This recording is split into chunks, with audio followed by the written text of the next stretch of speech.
sebagaimana kalian melihat bulan dan kalian tidak berdesak-desakan. Wa kana Nabi sallallahu alaihi wasallam yatashaqqaqu ila an yutamatta'u bin nadhari ila wajhi rabbih. Faqad kana min du'aihi sallallahu alaihi wasallam wa kana nabiyyu, dan adalah Nabi sallallahu alaihi wasallam yatashaqqaqu, itu merasa rindu, merasa kangen, ila an yutamatta' bin nadhari ila wajhi rabbih, untuk merasakan kenikmatan memandang kepada wajah Tuhannya. Nabi itu merasa rindu, seperti orang jatuh cinta. Kalau kita cinta kepada Allah ya rindu pertemuan dengan Allah, ingin bertemu dengan Allah. Lawang manusia itu jatuh cinta kepada sesama manusia saja kan mesti rindu kan? Ya, kepengen ketemu terus. Sekolah telung tahun kok burake ini ya enggak. Dalam telung tahun kok agak ini. Karena apa? Selalu ingin bersama dengan orang yang dicintainya terus. Demikian pula Nabi sallallahu alaihi wasallam merasa rindu.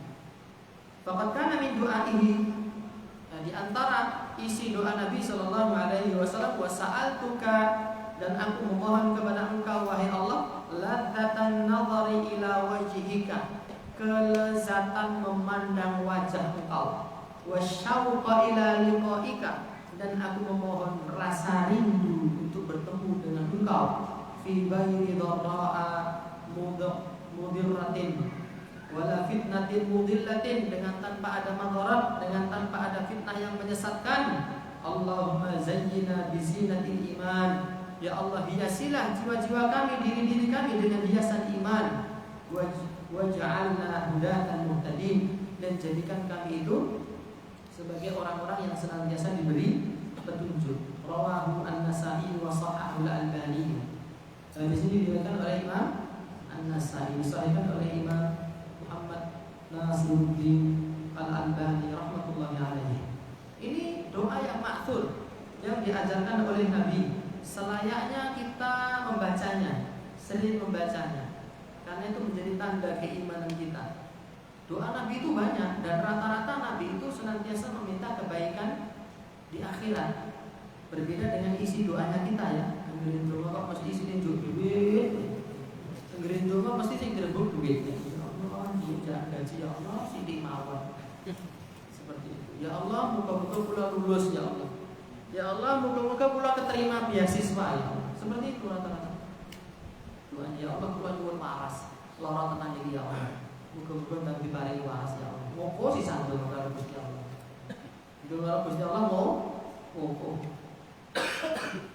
Tetapi kalau kita membaca doa dan zikir sesuai Al-Quran dan Sunnah, misal tulisan Ustaz Yazid bin Abdul Qadir Jawas, itu mayoritas doa-doa Nabi itu meminta kebaikan akhirat.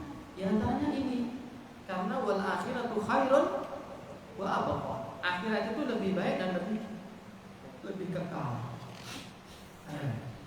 Lebih baik dan lebih kekal. Maka hendaknya porsi doa kita lebih banyak meminta kebaikan akhirat. Di antaranya ini adalah merupakan cita-cita tertinggi. Karena kelezatan ahli surga yang paling tinggi adalah memandang wajah Allah Subhanahu wa ta'ala. Zat yang paling indah secara mutlak tiada tanding. Kalau surga saja indahnya uleng-ulengan, apalagi Allah Subhanahu wa ta'ala. Ia lebih lezat, lebih indah, dan seseorang memandang kepada Allah daripada kelezatan surga itu sendiri. Wa hadzal ladzi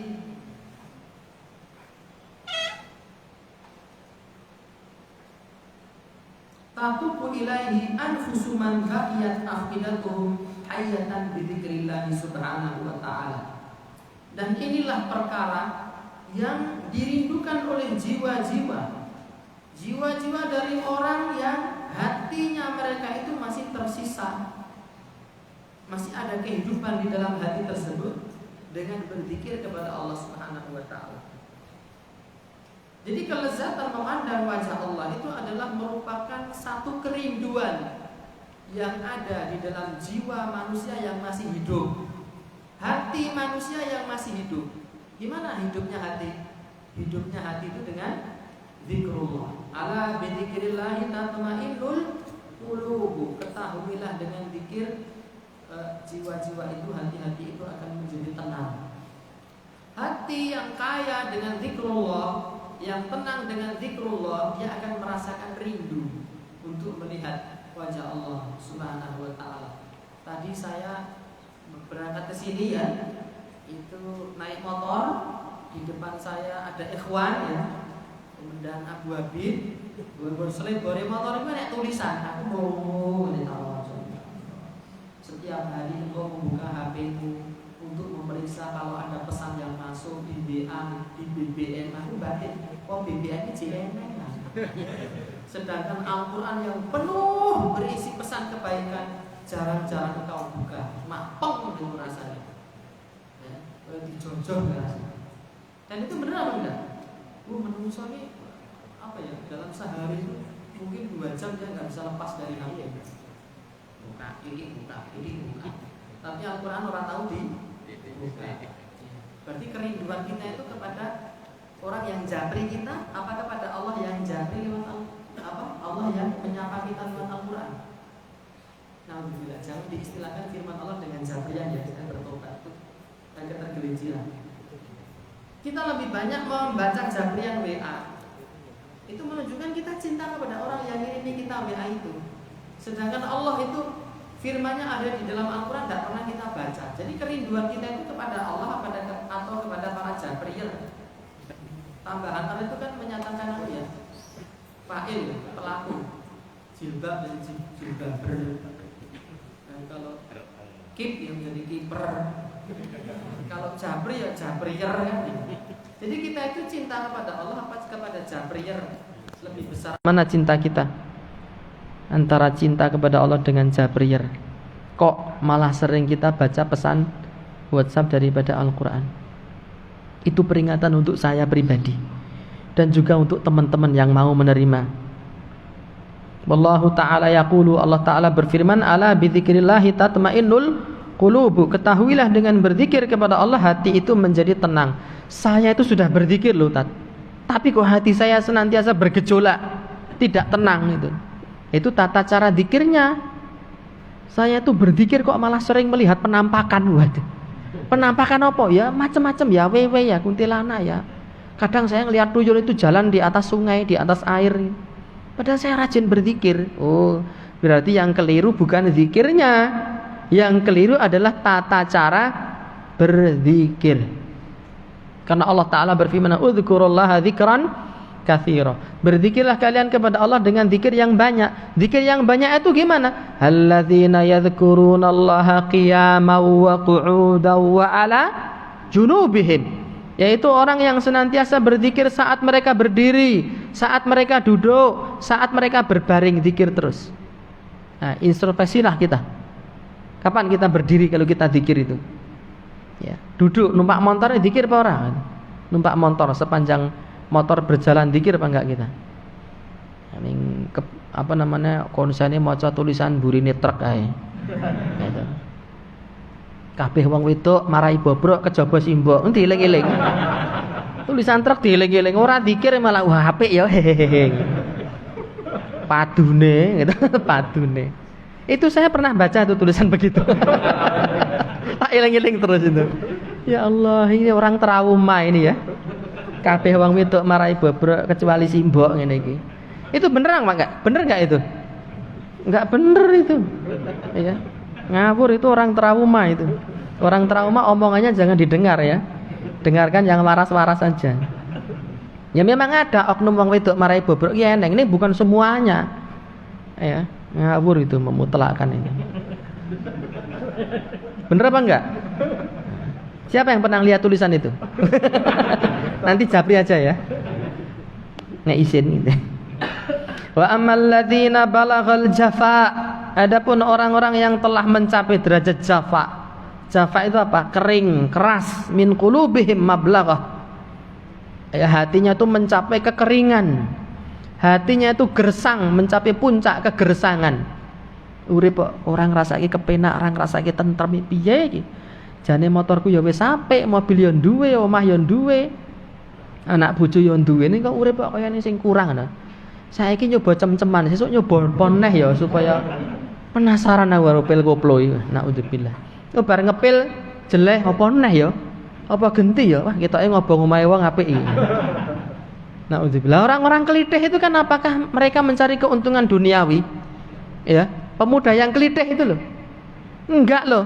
Wong yang dikelitih itu tidak diambil hartanya kok. Cuma dibacok tinggal lunga gitu tok. Mencari apa? Kepuasan. Wah, aku wis tau mateni wong loro tak bacok ya. Komburi bacoke wanine ya.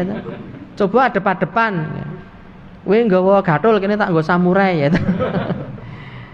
Orang-orang kelitih itu bukan karena mencari keuntungan duniawi. Dia itu jeleh urip, hatinya tuh kering, kerontang, gersang, pengen mencari kebahagiaan dan kepuasan dengan cara-cara yang aneh. Membacok orang yang tidak salah. Orang naik motor nggak salah apa-apa dibacok dari belakang. Naudzubillah min dzalik. Ketika ditangkap, ketika ditolong ternyata yang dibacok ini tidak ada yang hilang, duitnya utuh, hartanya tidak ada yang berkurang. Ketika ditangkap, kamu nyolong apa? Enggak, digeledah enggak ada. Kenapa kamu bacok? Enggak ngaku.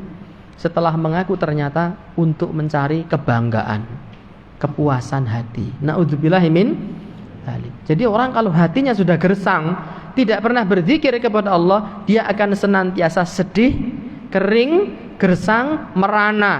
Dia tertawa terbahak-bahak ketika mendem itu ya ketika mendem saja. Nek mendeme rampung bar kuwi mumet neh. Ya bingung nih iki ngopo genti ya bar mendem ya mosok mendem wae kan kurang inovasi. Naudzubillah. Ya. Jadi adapun orang-orang yang gersang hatinya dan mencapai puncak kegersangan wa kanu ala ghairi imanil mutaqaddimin dan mereka tidak berada di atas keimanan para pendahulu umat ini wa ala ghairi aqidatihim dan mereka tidak memiliki akidah yang sama dengan akidahnya para salaf, tidak memiliki akidah yang sama dengan akidahnya para sahabat. Fahaulai maka mereka itu humul ladzina yunkiruna ru'yatallah subhanahu wa ta'ala. Merekalah yang mengingkari ru'yatullah, bahwasanya Allah itu kelak di surga bisa dilihat. Kal mu'tazilati sebagaimana orang-orang mu'tazilah, wal khawarij dan orang-orang khawarij, orang-orang reaksioner, orang-orang yang suka kudeta, orang-orang suka memberontak, memprovokasi umat supaya benci kepada penguasanya, itu khawarij. Wal batiniyah dan orang-orang batiniyah, ya, orang-orang batiniyah, ilmu batin jadi ini. Saya membaca sebuah komen di sebuah video tentang orang-orang penganut ilmu kebatinan. Kemudian mereka ini memutuskan untuk berkelana tanpa arah dan tujuan. Dan itu di Mbayat saya banyak melihatnya. Orang yang berpakaian serba hitam, pakai caping, bawa tas atau ransel, bawa teken, biasanya bentuknya ular, melungker-lungker. Neng gimana sih lurus barang ya neneng. Mereka jalan. Dari mana Pak? Saya dari luar Jawa. Lu mau kemana? Nggak ada tujuan. Loh, sudah berapa tahun? Sudah 20 tahun. Jalan. Untuk apa? Ya, ini adalah panggilan jiwa saya. Ini adalah ajaran kebatinan yang saya terima dari guru saya. Saya harus riyadhah untuk belajar nerimo gitu. Lah Bapak punya keluarga? Punya. Anak punya 3. Lah istri sekarang di mana? Sudah cerai. Lah kenapa? Lah saya tinggal bertahun-tahun. Lah ya iya. Wong duwe bojo ditinggal 20 tahun kan bertahan ya wegih gitu. Saking wegahe dadi wegih. Saking emoe dadi emih. Antum mau punya istri terus istri antum penganut kebatinan terus melaku-melaku tanpa arah 20 tahun gelem dah? Emih lah. Saking emoe dadi emih gitu. Emih aku. Dan mereka lari dari kewajiban syariat. Kewajiban syariat apa? Menikah, mendidik anak, mencari nafkah untuk anak dan istri, kan begitu kewajiban syariat. Kata mereka, oh itu kan tingkatan syariat. Kalau saya sudah tingkatan hakikat, saya mempelajari ilmu kebatinan. Makanya gimana? Lah kalau ada orang ngasih ya saya makan, kalau enggak ya enggak makan. Seperti itu. Ya. Makanannya batin gitu. Pelem pertanggo jiwa karo jambu dipondir molo gitu. Panganane dewa gitu. Itu aneh orang seperti itu. Ini orang-orang batiniyah, aliran kebatinan ini. Biasa juga disebut dengan ilmu hikmah. Waduh, ilmu hikmah. Entek-entekane kuwi engko klenik lho. Ilmu kebatinan, ilmu hikmah itu entek-entekane klenik. Ya, narik pusaka. Enggak ada narik pusaka, wujud gitu nah. Wujud gitu. Ditarik, metu cundrik Badranaya. Lah wong kancane mau sing ndelikke ning kono kok. Ning nggon ngisor tetean nomor 3 kae engko ya. Sip, oke, jos. Cundrike ku regane mung 50.000 ning pasar Triwindu. Ini pusaka tinggalane Prabu Dewata Cengkar. Saka kerajaan Medang Kemulan. Ya usah dolan ning Klaten kene ya Dewata Cengkar. Iki pusaka enak isine ngati-ati, mahare 3 yuta, modale 50.000 didol 3 yuta. Naudzubillah min dzalik. Wa ghairihim dan orang-orang yang lain. Waqad dzakara Ibnul Qayyim kalaman tawilan nafi'an jidda, dan sungguh telah menyebutkan Imam Ibnu Qayyim satu ucapan yang panjang yang sangat bermanfaat sekali fi kitabihi Hadil Arwah ila Biladil Afrah. Di dalam kitab beliau apa? Hadil Arwah ila Biladil Afrah. Ya, menggiring arwah menuju negeri penuh dengan kegembiraan, kebahagiaan yang abadi. Fi mas'alatir ru'yah, ketika membahas masalah ru'yah, bahwasanya Allah bisa dilihat kelak di akhirat. Wa athbata, dan beliau menetapkan ijma' as-salaf, kesepakatan para ulama salaf, para pendahulu umat Islam dari kalangan sahabat tabi'in, atba'ut tabi'in, ala anna Allah, bahwasanya Allah itu ta'ala maha tinggi, yura fil akhirati, bisa dilihat di akhirat. Terus kalau Allah itu tidak bisa dilihat, Allah itu tidak memiliki sifat ketinggian, lah terus buat apa selama ini kita tatkala menyebut nama Allah ditambahi subhanahu wa ta'ala, maha suci Allah, zat yang maha tinggi, njur apa gunane? Semua orang kan umat Islam kalau menyebut Allah mesti subhanahu wa ta'ala. Ahli sunnah subhanahu wa ta'ala, yang tidak ahli sunnah swat Allah SWT. Nah, ahli sunnah tidak pernah. Apa antum pernah melihat kitab-kitab yang ditulis ulama ahli sunnati wal Allah sad enggak ada? Atau sin ya, Allah sin singkatan dari subhanahu wa ta'ala, atau sin wawu ta singkatan dari subhanahu wa ta'ala ya, SWT enggak. Itu merupakan sifat Allah yang maha suci lagi maha tinggi. Jadi Allah memiliki sifat ketinggian. Wa jaa hunaka binususin, dan Imam Ibnu Qayyim menghadirkan di kitab tersebut nas-nas, dalil-dalil la yaqra'uha insanun, yang tidak membacanya seorang pun manusia, illa melainkan dia dakhala fi aqidati ahli sunnah, melainkan dia mesti akan masuk ke dalam akidah ahli sunnati wal jamaah. Karena memang akidah ahli sunnah itu terbangun di atas dalil-dalil Al-Quran dan sunnah Rasulullah sallallahu alaihi wasallam. Wa qala Imam Ahmad rahimahullah, dan Imam Ahmad rahimahullahu ta'ala menyatakan fi araddi al-jahmiyati waz zanadiqah, di dalam kitab beliau judulnya Arad, ya bantahan kepada orang Jahmiyah dan orang-orang zindik, halaman 129. Wa inna, dan bahwasanya kita ini ahli sunnati wal jamaah, lanarju, benar-benar memohon, an yakunal jahmu, supaya Jahm bin Safwan, pendiri aliran Jahmiyah, wa syi'atuhu, dan para pengikut mereka, mimman la yanzuruna ila rabbihim, semoga Jahm dan para pengikutnya itu tidak masuk ke dalam kelompok orang yang, supaya mereka itu supaya Jahm dan para pengikutnya itu termasuk ke dalam golongan orang-orang yang tidak bisa melihat Tuhannya. Wa yuhjabuna anillah, dan supaya Jahm bin Safwan serta para pengikutnya ini termasuk orang yang Allah menghijabi dirinya dari mereka ini. Lianna Allah Ta'ala, karena Allah Ta'ala qala lil kuffar, berfirman kepada orang-orang kafir, kalla innahum ar-rabbihim yawma idzil lamahjubun, sekali-kali tidak, sesungguhnya mereka itu, orang-orang kafir itu, an rabbihim, terhadap Tuhan mereka, yauma idzin, pada hari itu, lamahjubun, akan terhijab, tidak bisa melihat Allah. Siapa yang tidak bisa melihat Allah? Orang-orang kafir. Lah kalau sekarang Jaham bin Safwan dengan alirannya Jahmiyah dan para pengikutnya orang-orang yang terpengaruh pemikiran Jahmiyah, mereka menolak kalau Allah itu bisa dilihat di surga. Kata Imam Ahmad, semoga Jahmiyah dan para pengikutnya itu termasuk orang-orang yang tidak bisa melihat Allah kelak di surga, alias mereka itu kelak di akhirat menjadi orang-orang kafir. Karena di dalam surat ini, surat Al-Mutaffifin ayat 15, Allah Ta'ala mengatakan bahwa orang-orang kafir kelak di akhirat akan terhijab dari Allah, tidak akan bisa melihat Allah Subhanahu wa Ta'ala. Itu. Jadi kalau Jaham bin Safwan enggak, Allah itu enggak bisa dilihat.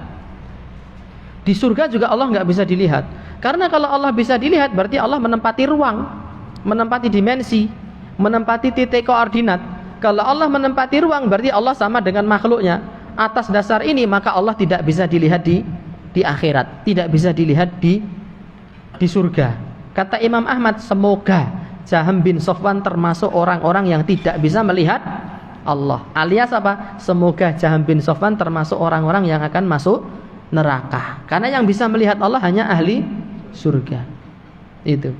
Dan Jaham bin Safwan itu alirannya Jahmiyah. Itu masih satu akar kata dengan kata jahanam. Jadi ada aliran kok ya berbau-bau jahanam gitu loh. Naudzubillah min dzalik. Kalau ahli sunnah kan bagus, para pengikut sunnah. Lah kalau Jahmiyah ya.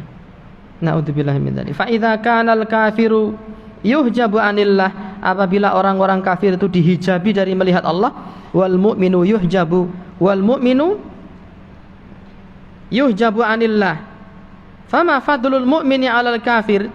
Jika orang kafir itu dihijab, tidak bisa melihat Allah, dan orang-orang yang beriman juga tidak bisa melihat Allah, lalu apa keutamaan orang beriman terhadap orang kafir kalau begitu? Kata Jaham bin Safwan, Allah tidak bisa dilihat oleh siapapun. Sedangkan di dalam surat Al-Mutaffifin Allah mengatakan orang kafir nggak bisa melihat. Lah kalau orang kafir nggak bisa melihat, orang beriman juga nggak bisa melihat, terus bedanya apa iman roh kafir gitu loh. Itu pertanyaan yang tidak membutuhkan jawaban. Itu pertanyaan dilontarkan untuk apa? Untuk mengingkari dan menunjukkan kekeliruan berpikir. Karena konsekuensi yang batil itu menunjukkan rusaknya suatu ucapan. Ada ucapan, ada konsekuensinya. Ya. Nah, konsekuensi yang batil itu menunjukkan rusaknya satu ucapan. Kalau ucapan itu benar, konsekuensinya mesti benar. Ketika konsekuensinya rusak, berarti ucapan itu rusak kan begitu. Nyolongi haram. Lalu ada orang membuat ungkapan begini. Lah nek nyolong haram ceneh ra eneng wong nyolong gitu. Itu sepintas kilas kayane bener ya. Lah nek nyolong haram ceneh ora eneng wong nyolong. Ketika eneng wong nyolong berarti nyolong ki gimana? Ya ora mudeng antum berarti. Lah nek nyolong ki haram, ha ceneh ora eneng wong nyolong. Konsekuensi ucapannya adalah ketika ada orang nyolong berarti nyolong itu halal kan begitu. Lah nek ora eneng wong nyolong piye mau?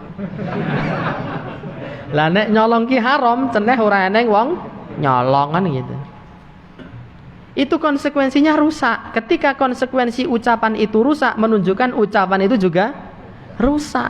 Meskipun ada orang nyolong, meskipun banyak orang nyolong, yang namanya nyolong itu tetap haram. Gitu loh. Sama dengan begini. Wong mateni kok haram? Ceneh ra eneng wong mateni. Bener gak itu? Ucapan itu. Ucapan itu bener apa ora? Aku ki kon ora nesu aku ki. Wong mateni wong kok haram? Ceneh ra eneng wong mateni. Nyatane wong mateni akeh, berarti mateni iki entuk kan ngono. Itu rusak enggak itu? Rusak. Meskipun ada orang membunuh, yang namanya membunuh itu tetap haram. Meskipun banyak orang membunuh, yang namanya membunuh itu tetap haram. Begitu. Ya. Jadi antum kalau menerima ucapan jangan ditelan mentah-mentah. Ya, dikunyah dulu, dicerna dulu. Kok dikunyah diteluk sik ya. Dilihat dulu kira-kira apik ra iki dipangan gitu. Nek wis ngerti elek segera dibuang, wis ngerti telek mambu ya jek diambu. Itu uang itu. Ya, telek telek tenan ngono. Lah wong wis ngerti telek kok jek diambu. Mas. Ya jenenge telek iki nang ndi-ndi mambu kecuali disemprot parfum sing kuah ya sampai hilang ketelekannya lah itu beda lagi. Walhamdulillahilladzi lam yaj'alna mithla jahmin wa syi'atihi. Segala puji bagi Allah Subhanahu wa taala yang tidak menjadikan kita seperti Jaham bin Safwan dan para pengikutnya. Wa ja'alana mimman ittaba'ah, yang Allah menjadikan kita itu orang-orang yang tunduk dan patuh kepada dalil. Walam yaj'alna mimman ibtada'a, dan segala puji bagi Allah yang tidak menjadikan kita membuat perkara-perkara baru di dalam agama. Walhamdulillahi wahdahu, segala puji hanya milik Allah semata. Kesimpulannya apa teman-teman? Kesimpulannya adalah setelah kita meyakini, dan keyakinan itu adalah keyakinan ahli sunnati wal jamaah sejak zaman Nabi, sahabat, tabi'in dan atba'ut tabi'in sampai nanti ahli sunnah hari akhir, bahwasanya Allah itu bisa dilihat ya di akhirat, dan Allah bisa dilihat di akhirat itu dengan pandangan mata. Adapun pandangan hati itu yang Allah bisa dilihat di dunia dengan pandangan hati, dan hanya orang-orang tertentu saja. Di antaranya adalah nabi, para nabi. Ya, terkhusus Nabi Muhammad sallallahu alaihi wasallam itu melihat Allah dengan pandangan hati, bukan pandangan mata. Ya, adapun pandangan mata, Nabi Musa pernah meminta kepada Allah, tetapi sebelum berhasil melihat Allah, Nabi Musa jatuh pingsan dan gunung terbesar di negeri Madian hancur luluh berkeping-keping, tidak tersisa. Ini adalah merupakan prinsip akidah yang harus kita yakini, dan kita tidak boleh meyakini akidah yang lainnya, karena ini masalah prinsip ya. Jadi akidah itu ada yang prinsipil, ada yang ijtihadi. Ada yang boleh kita berbeda di dalamnya, tetapi ada yang merupakan perkara yang prinsipil. Kenapa? Karena dalilnya banyak dari Al-Quran dan Sunnah, dan seluruh ulama ahli sunnati wal jamaah bersepakat di atas prinsip ini, maka kita tidak boleh menyelisihinya. Contoh akidah yang para ulama kita berbeda pendapat tentang makna kursi, itu para ulama beda pendapat. Wasi'a kursiyyuhus samawati wal ard, ya, di dalam ayat kursi itu maknanya apa? Sebagian ulama ahli sunnah menafsirkan kursi itu adalah arsy, sebagian lagi menafsirkan dia adalah maudhi'u qadamaillah, dia adalah kursi itu ya tempat Allah Subhanahu wa taala meletakkan kedua telapak kakinya. Itu para ulama berbeda pendapat. Ada lagi para ulama ahli sunnah berbeda pendapat tentang makna al-mizan, timbangan kelak di akhirat. Ya. Para ulama ahli sunnah sepakat mengimani adanya al-mizan. Dalilnya dari Al-Quran dan hadis sangat banyak, dan para ulama sepakat akan keberadaan al-mizan. Tetapi para ulama berbeda pendapat tentang objek yang ditimbang di mizan tersebut. Sebagian mengatakan yang ditimbang itu adalah amalnya, amal-amal dari manusia. Sebagian berpendapat yang ditimbang itu adalah manusianya langsung. Seperti itu. Apa ada dalilnya? Enek kon. Disebut dalam hadis itu ada seorang lelaki yang beleguk, gendut, yang ditimbang di al-mizan, tetapi dia beratnya itu tidak melebihi sayapnya seekor nyamuk. Ya. Jadi mereka ada lagi yang berpendapat yang ditimbang itu adalah sahaiful a'mal, catatan amal kebaikan yang ditimbang itu. Ada 3. Objek yang ditimbang itu apakah menungsane, apa amale, apa catatan amal. Nah ini ahli sunnah berbeda pendapat. Kita boleh berbeda di dalam masalah tersebut, karena memang ulama ahli sunnah sejak zaman dahulu itu berbeda pendapat. Tetapi dalam masalah prinsip akidah, ketika para ulama ahli sunnah itu tidak berbeda, maka kita tidak boleh menyelisihinya. Ketika kita menyelisihinya, ketahuilah kita sedang berjalan di atas jalan yang menyelisihi akidah ahli sunnati wal jamaah. Itu tidak semua perbedaan itu ditolerir, enggak. Tapi perbedaan yang ditolerir itu adalah perbedaan yang berada dalam ranah khilafiyah ijtihadiyah. Wallahu taala alam bisawab. Barangkali itu yang bisa kita bacakan pada kesempatan malam hari ini. Semoga bermanfaat ya. Dan kesimpulan malam ini, Allah itu kelak bisa dilihat dengan pandangan mata langsung di surga. Dalilnya teramat sangat banyak, di antaranya ayatnya, hadisnya sudah kita bacakan. Wallahu taala alam. Sisa waktu yang ada sebagaimana biasa kita gunakan untuk menjawab pertanyaan. Jika pemerintahan didapat dari hasil kudeta, apakah pemerintahannya sah? Dan sahnya itu menurut syariat bagaimana, Ustadz? Apakah ada hadis Nabi tentang masalah ini? Barakallahu fikum. Pemerintahannya sah. Kalau pemerintahan yang baru ini berhasil mengkudeta pemerintahan, tetapi mengkudetanya itu sendiri haram, itu ya. Mengkudeta, memberontak pada penguasa itu haram berdasarkan kesepakatan ulama ahli sunnah. Tapi kalau sudah berhasil pemberontakan itu, kudeta itu, maka si pemberontak yang sekarang jadi penguasa ini kekuasaannya itu sah. Kalau tidak begitu rusak. Kenapa? Karena dalam sejarah tercatat ada dinasti Abbasiyah, ada dinasti Umayyah.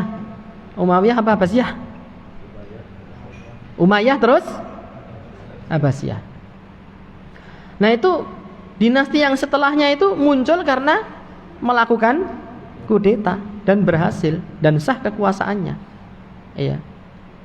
Kesimpulannya adalah barang siapa menduduki tampuk kekuasaan dengan cara-cara yang haram, kemudian dia berhasil, maka sah kekuasaannya itu. Dalilnya mana? Ijma', kesepakatan ulama ahli sunnati. Di antara dalilnya adalah ijma', kesepakatan ulama ahli sunnati wal jamaah. Dalil itu kan Al-Quran, sunnah, ijma' dan qiyas. Seperti itu. Maka meskipun ahli sunnati wal jamaah itu tidak mengenal sistem demokrasi, tapi ketika ada orang meraih tampuk kekuasaan dengan demokrasi, dan cara-cara demokrasi itu tidak ada di dalam Islam, tapi dia berhasil menduduki tampuk itu dengan cara haram, maka sah kekuasaannya. Meskipun dia nyogok, nyogok nggak? Nyogok misalnya, jago lurah, nyogok sono, nyogok sini, ada serangan fajar serangan subuh apa. Jadi bar salat subuh ini ngedum duit ya, engko nyoblos telo ya, siap hidup telo, sekali telo tetap telo. Setelah itu syukuran ya. Mangane tiwul sego telo. Jangan telo. Terus ngombene kolak telo. Pacitane hidangan penutup es krim telo. Saya pernah setelah pulang daurah di Malang itu mampir ke sebuah toko oleh-oleh namanya Republik Telo. Itu makanan tuh semuanya telo kabeh itu. Keripik telo, roti telo, brownies telo, es krim telo. Es krim lu dibikin saka telo. Rasanya apa ya? Rasa telo. Telo tenan. Itu kesepakatan ulama. Kalau tidak seperti itu, maka tidak akan berjalan kehidupan di atas muka bumi ini. Jadi jangan ada anggapan, itu ahli sunnah itu apa mengatakan demokrasi, mengatakan menyuruh taat pada penguasa, ya. Harus sabar kalau penguasanya jahat. Emang dia nggak tahu apa? Penguasa itu kan meraih tampuk kekuasaan kan lewat demokrasi. Berarti ahlu sunnah itu ya pro demokrasi mereka itu. Na'udzubillah min dzalik. Hasya wa kalla, tidak. Ahli sunnah tidak pro demokrasi. Mereka tidak menceburkan diri dalam dunia politik praktis. Tapi ketika proses demokrasi menghasilkan penguasa, maka penguasa ini sah. Jadi saya ulangi, ada orang berusaha mencapai tampuk pemerintahan dengan cara-cara haram, kalau ternyata berhasil sah kekuasaannya. Saya pernah ditanya, Ustadz, saya itu punya bapak dan ibu. Saya menjawab, aku yang duwe mas. Nah, bapak saya itu dulu memperoleh ibu saya, menikahi ibu saya itu dengan cara pelet. Jadi ibu saya dipeleti. Bagaimana hukumnya? Status saya ini sebagai anaknya sah apa tidak? Wah, horor ini. Saya perlu merinci. Apa yang dimaksud dengan dipeleti di sini? Apakah di pelet itu ayah antum dulu melet-melet? Atau dia pergi ke dukun pelet? Ya pergi ke dukun pelet, Ustaz. Sehingga ibu saya dulu itu waktu mudanya itu tergila-gila dengan bapak saya. Dan menikah dengan bapak saya. Tapi sampai sekarang masih jadi istrinya? Masih. Saya jawab sah itu. Meskipun bapak antum menggapai ibu antum dengan cara-cara haram, tapi kalau kemudian berhasil, waktu nikah itu terpenuhi syarat dan rukunnya, pernikahan itu sah dan antum sah menjadi anak dari kedua orang tua antum. Tapi kalau mengikuti pemikiran, oh rasa carane haram ya rasa, gitu. Lah aku anake sapa? Ya mbuh kowe anake sapa? Ora ngerti aku. Seperti itu. Jadi jangan hanya termakan oleh semangat membabi buta tok ya. Babi kuwi wis elek, tambah babine buta sisan. Awang babi ki ora buta ki nek mlaku nyeruduk-nyeruduk kok. Apalagi babine buta. Jangan membabi buta gitu. Tidak boleh seperti itu.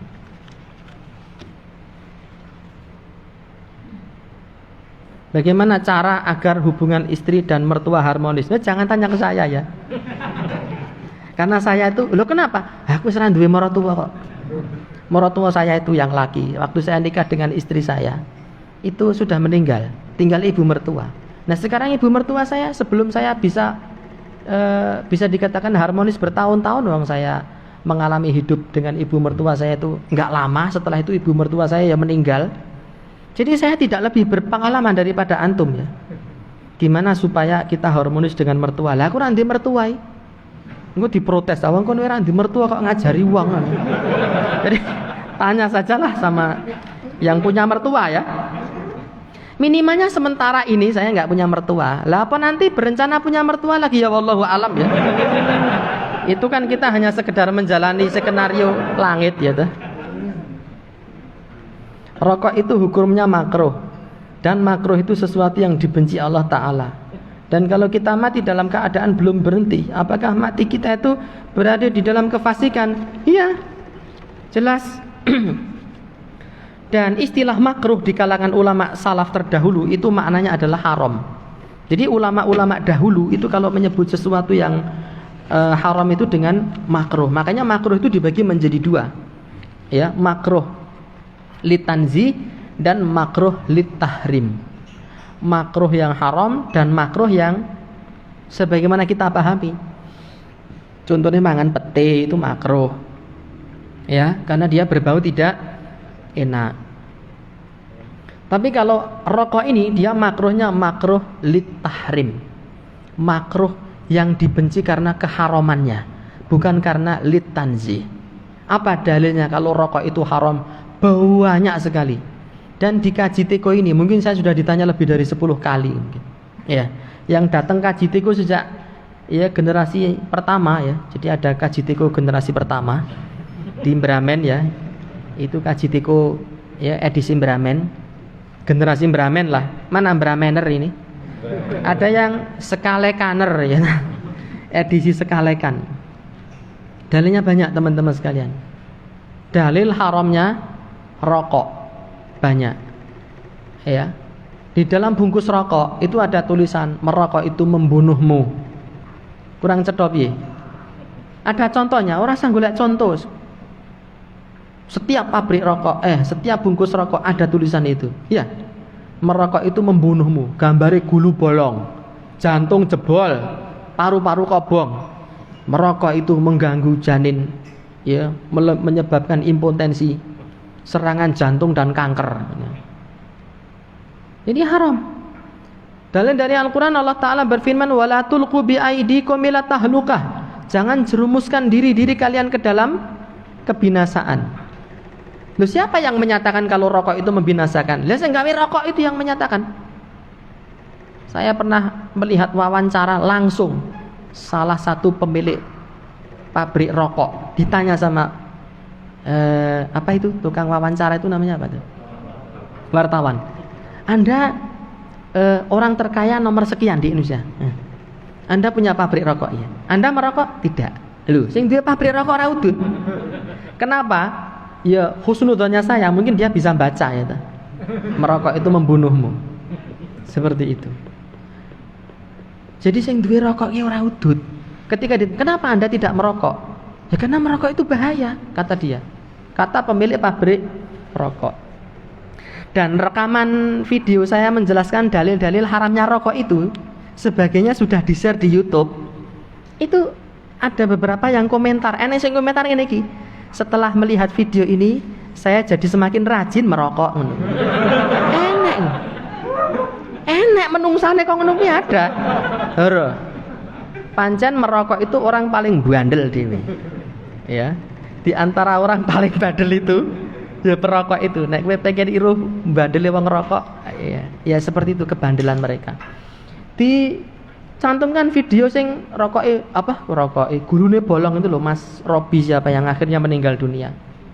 Ilo akhirnya ngene-ngene.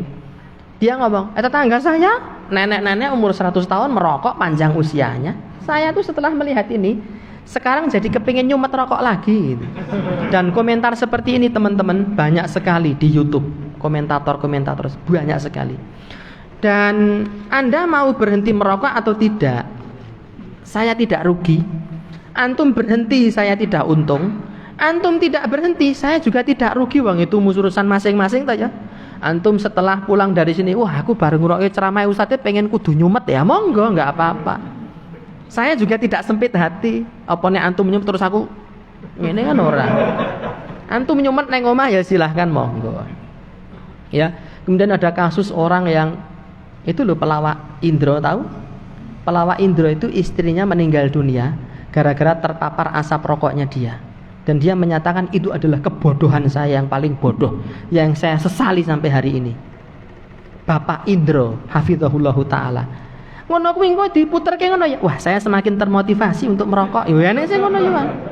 Karena orang merokok itu paling di antara manusia yang bandel. Nah, tapi gimana? Saya nggak bisa ya. Sebetulnya saya pengen berhenti tapi saya nggak bisa. Lah orang lain bisa kok. Kenapa kita nggak bisa? Itu mengkari karep. Nah itu. Alasannya macam-macam, aku nek bar mangan ora uduti kaya ditapuki kae rasane. Itu hulu ekstrim, tidak benar. Meskipun saya belum pernah merokok, tapi saya meyakini itu tidak benar. Mosok gara-gara ora udut kaya ditapuki. Ngapusi itu. Terlalu dilebih-lebihkan ya. Kemudian Nabi juga mengatakan la darara wala dirar, tidak boleh melakukan perbuatan yang bisa mengakibatkan bahaya bagi diri kita dan orang lain. Hukumnya haram. Ugal-ugalan, ya naik motor, ya zigzag, menggak-menggok di jalan, itu membahayakan diri dan orang lain, itu hukumnya haram. Ya, numpak motor kenal pote ditambahi toa masjid.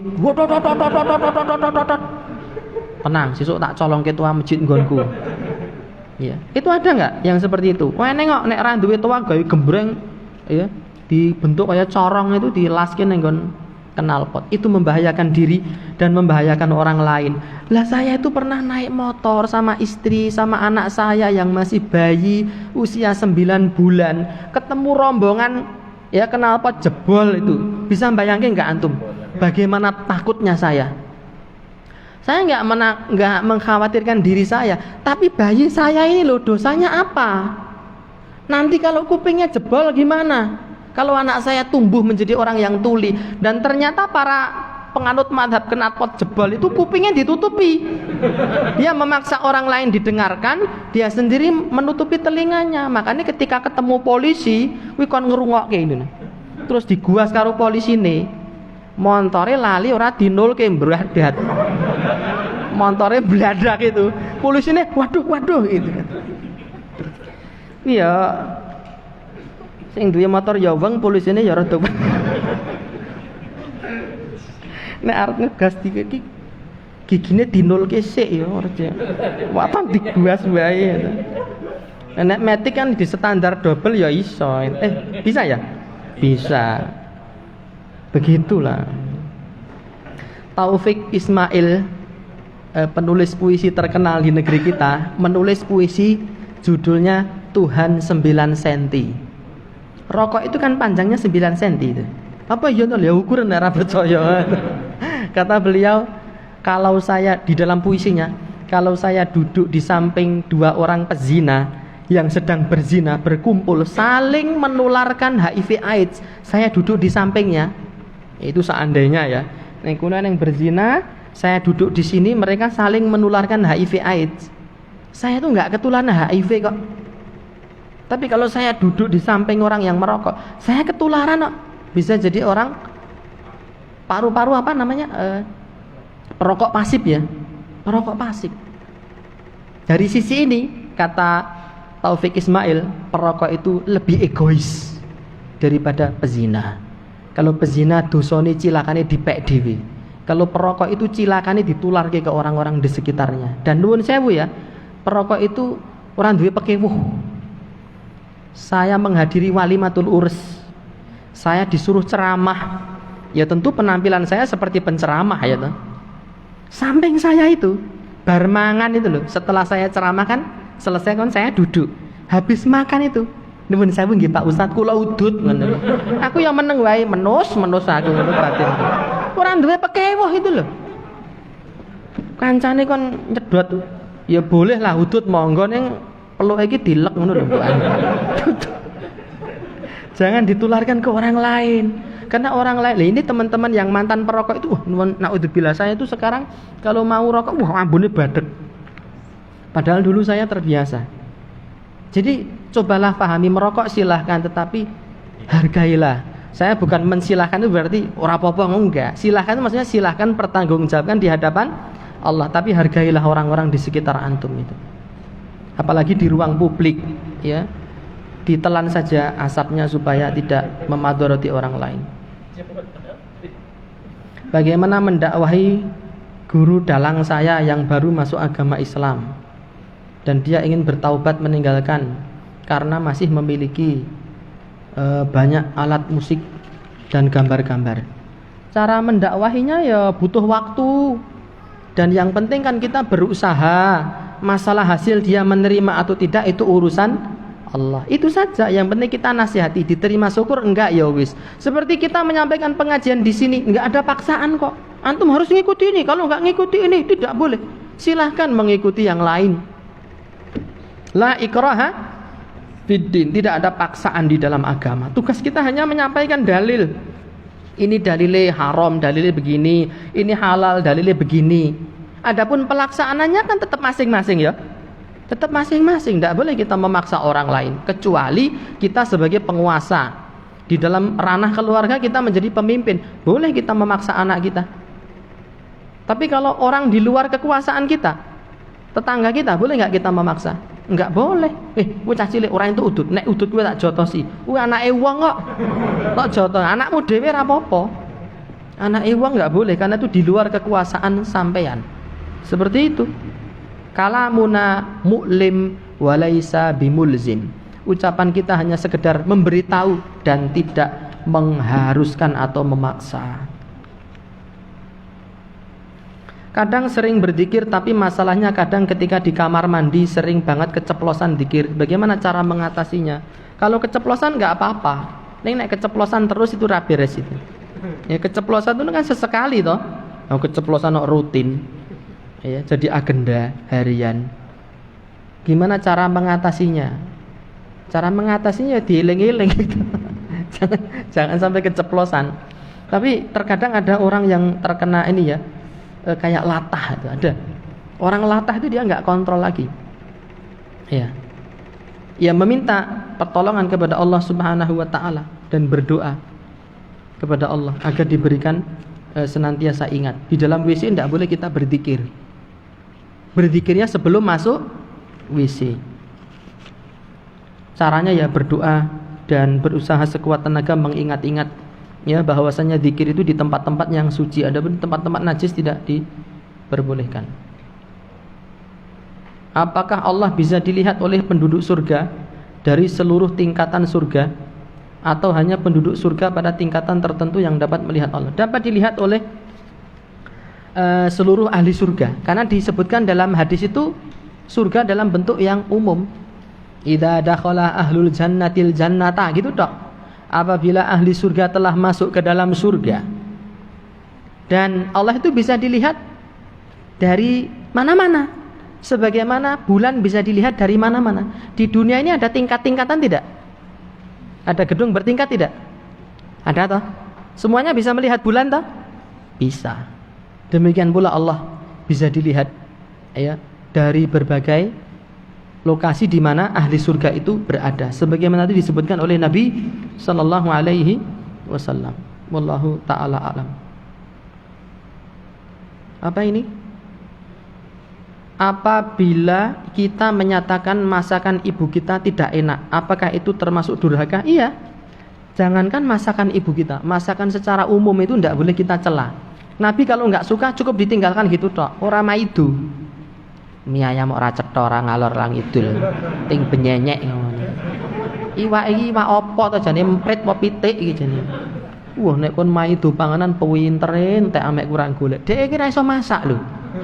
Masak ra jegos kok nek kon maido pintere ra jamak ini.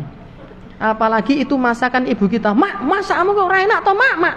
Ndek anak lanang siji mbok dimasake sing enak ngono. Ya apa kok anggere masak mesti kasinan. Itu berdosa. Enggak boleh. Kalau kita memasak masakan ibu kita tidak enak, cukup diam saja. Saya jadi ingat iku sing cerita mamaku dhewe lho. Aku cah kuwi mbiyen zaman sekolah anggere mulai sekolah keluyur. Kayak madang kono, nggih. Ya saiki mengki. Ora ndang mangan-mangan. Lah apa jangane moh urun. Ya kayak madang kono, mengki. Ngono kuwi terus. Kayak madang kono, nggih. Lah apa kowe iki lawe apa ora seneng? Urun. Lah kaya madang, mengki. Nanti ibu saya terus bilang, "Ya wis gak njukuk ndok ning tarangan kono dek digoreng." Langsung kluyur. Ya, babone ngalih tak jikuk ndoke. Tak goreng nganggo lawuh. Tapi enggak pernah seingat saya ya, kecuali dimintai pendapat. Sering saya soalnya dimintai pendapat seperti itu karena sejak kecil saya ditinggal ibu saya nyambut gawe.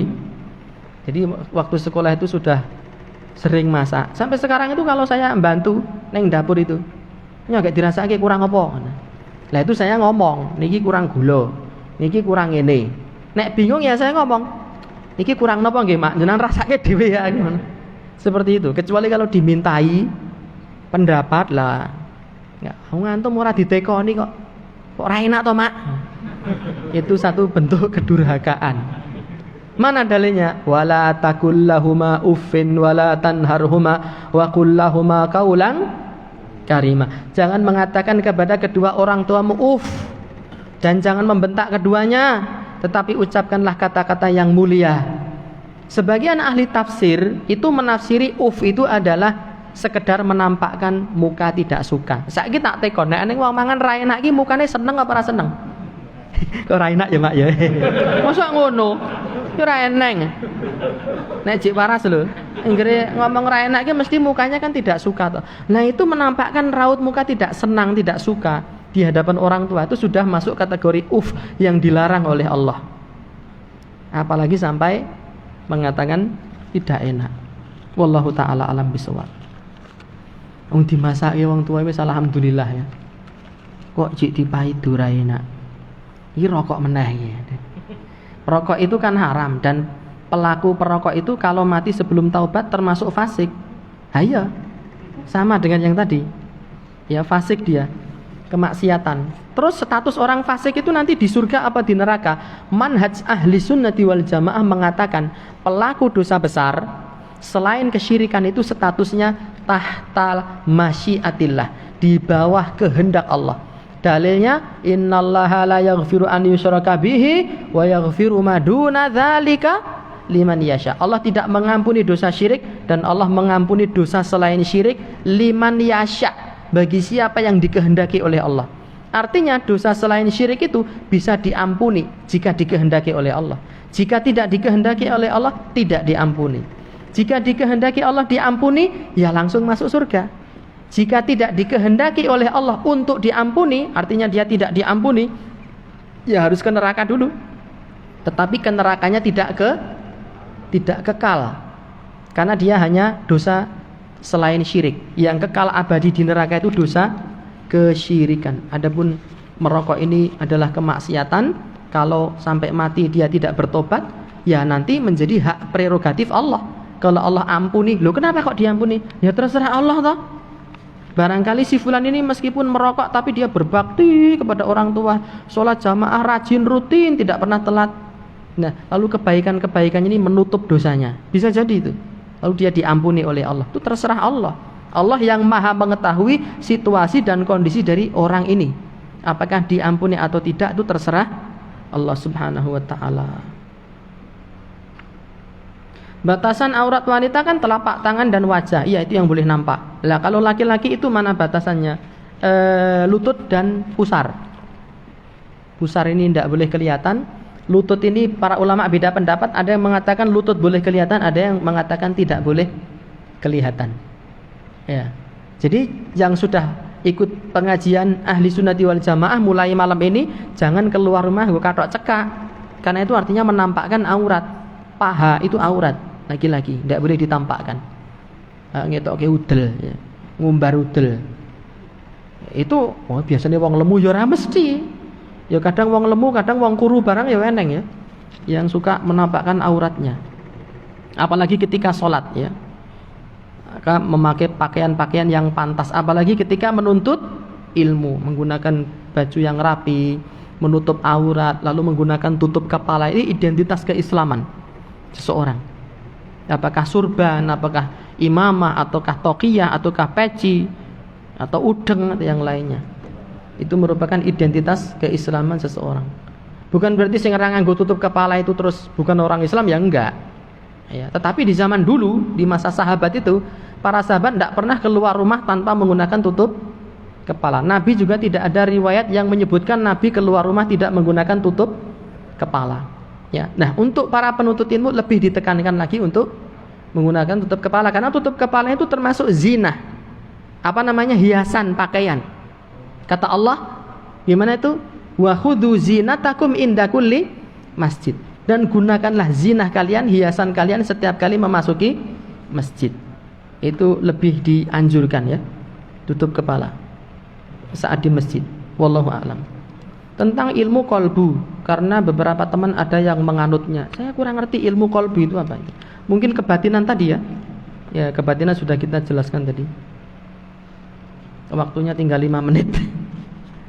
Apabila bapak dan ibu mempunyai perbedaan pandangan, siapakah yang harus kita ikuti? Keduanya muslim. Dilihat dulu pandangannya seperti apa, harus dirinci. Ini pertanyaan yang umum ya. Perbedaan pandangan itu bagaimana? Ya, misalnya bapak menganut utang anakan riba itu boleh, sedangkan ibu tidak boleh. Ya kita mengikuti ibu. Jadi perlu dilihat pandangannya itu ya bertentangan dengan syariat ataukah tidak. Hukum membeli kendaraan STNK saja tanpa BPKB itu ditanyakan kepada pemerintah kita, boleh atau tidak. Kalau pemerintah melarang sebaiknya tidak. Karena perkara yang mubah ya, yang boleh ketika diperintahkan oleh ulil amri, oleh penguasa bisa menjadi wajib, ketika dilarang itu bisa menjadi haram. Contohnya apa ini? Perkara yang mubah tapi dilarang.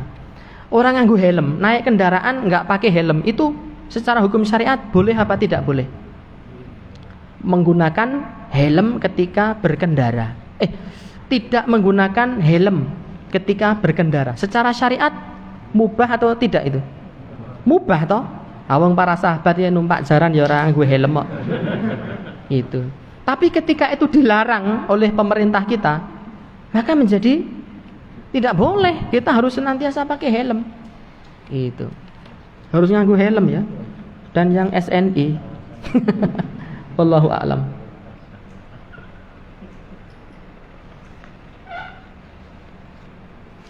Ya, pertanyaannya masih banyak dan panjang. Mungkin kita cukupkan saja biar adil ya. Nanti kalau tinggal wong korek loro ra disisake kan jek akeh iki. Jadi supaya adil wis rasah kabeh wae.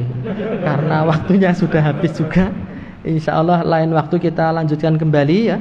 Kita cukupkan pertemuan pengajian pada kesempatan malam hari ini, dan pengajian ini sifatnya umum, terbuka, tidak rahasia, semua orang boleh ikut, tua muda ya. Tapi ini pengajian khusus ikhwan ya, dan tidak ada tempat khusus bagi wanita ya. Kita berdoa mudah-mudahan suatu saat kelak ada ruangan khusus untuk jamaah wanita. Wallahu ta'ala alam bisawab. Wassallallahu ala nabiyyina Muhammadin wa alihi wa sahbihi wa sallam, wa akhiru da'wana alhamdulillahi rabbil alamin. Wassalamu alaikum warahmatullahi wabarakatuh. Dan tadi sebagaimana diinstruksikan kita bila minum teh